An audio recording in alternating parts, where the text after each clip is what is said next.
Hey everyone, it's Presley at ActoGames.com here, and today we are at the Natural History Museum, and we are at the Hayden Planetarium, and we just had Neil deGrasse Tyson make a presentation about dark matter, which is really interesting, and not the TV show, the actual interstellar thing that's dark matter, and it was definitely really cool. Dark matter is one of the most fascinating objects ever, so it was really nice listening to a presentation about that.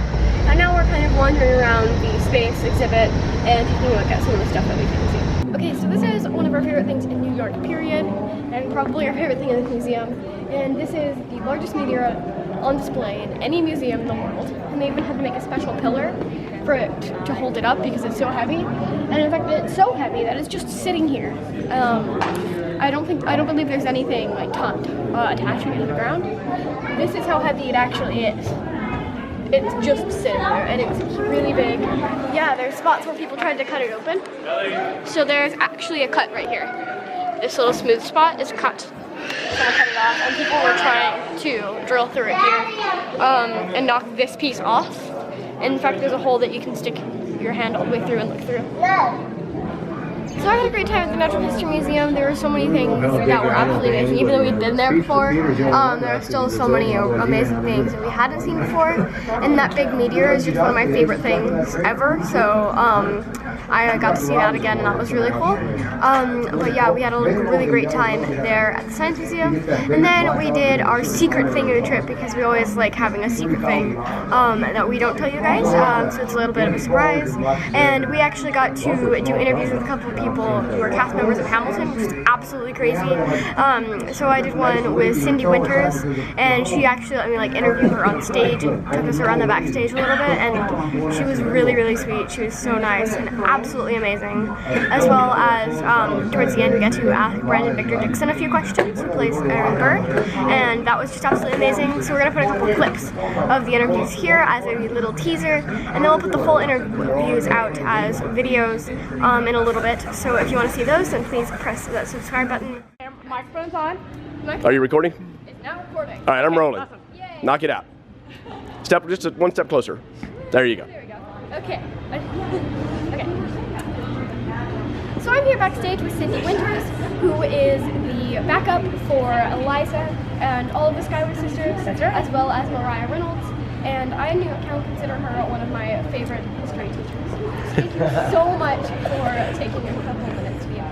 Oh, thank you for having me. I really appreciate that you were come and see the show. So one of the things that we've been thinking about a lot is probably for the rest of my life, whenever I think about one of these characters, I'm going to see the people in this show. I'm going to see the Schuyler sisters and even Thomas Jefferson. That's the way he acts in my head, and especially Hercules Mulligan. It's kind of cool that the first images of these characters in my head will now be people of color when I hear those names. What do you think about how those images will creep into mental pictures from now on?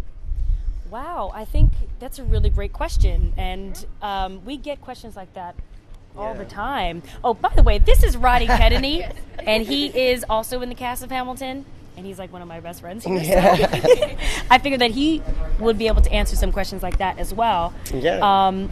Take it away. Well, go ahead. I would love to hear what you're thinking. Yeah. So I think, this gives an opportunity growing up for us and for people a little bit older than you.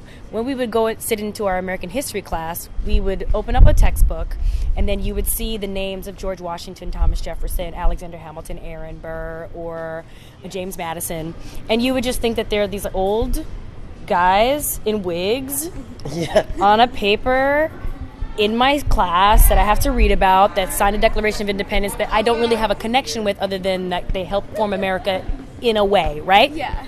Now, we've breathed life into these characters by taking on their stories, and now kids like you and anybody else can identify with their human quality, right?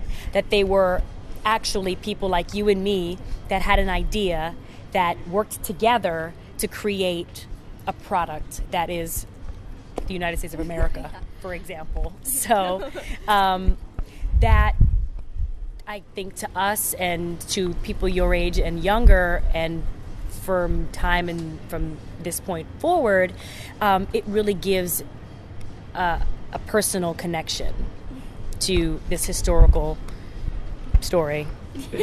So I'm here backstage with Brandon Victor Dixon, who you probably know better as Hamilton's Aaron Burr, sir, and who I consider one of my new Mandy, delivery at the stage door. It's okay. 大丈夫. Fancy. So I really love the distinction between Hamilton and Burr in the show. The battle between standing up loudly for what you believe in and staying quiet and working behind the scenes. It's one of the most interesting conflicts of the show. A couple weeks ago, you stood up and delivered a message to Vice President-elect Pence, more in line with Hamilton's position than Burr's. It was almost like it was important enough for even Burr to stand up and say something.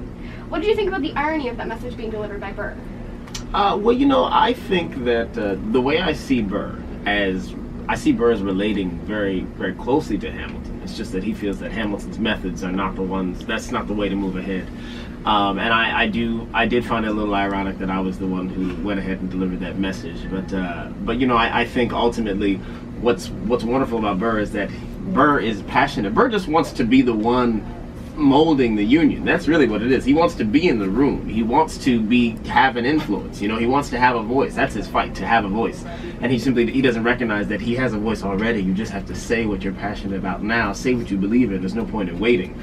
And so I did find it ironic, but the elements of being on stage that evening when Vice President Pence was in the room was, you know, Burr was in the room, so Burr got to say what he needed to say because he felt like he was in the right spot. That's a really cool interpretation of Burr that I never really thought of. So a huge thank you to the people who actually made these interviews happen. They were super sweet, and they actually worked really hard on getting us the interviews. And they didn't at all have to do that. Like Brandon and Syndee didn't have to say yes, and the people that helped me get the interview, they didn't have to say yes. They didn't have to work really hard on getting it for us, but they did. And I just wanted to say a huge thank you to them for being able to make this happen. So yeah, that was my day. It's still kind of surreal that I actually got to go out on stage with Syndee, and that I interviewed so many amazing people, and I even got to see the dueling pistols that were used during the show. So like during the Hamilton and Burr duel and Philip duel and stuff like that. All of that was actually there, and I could see it, and it was just so amazing.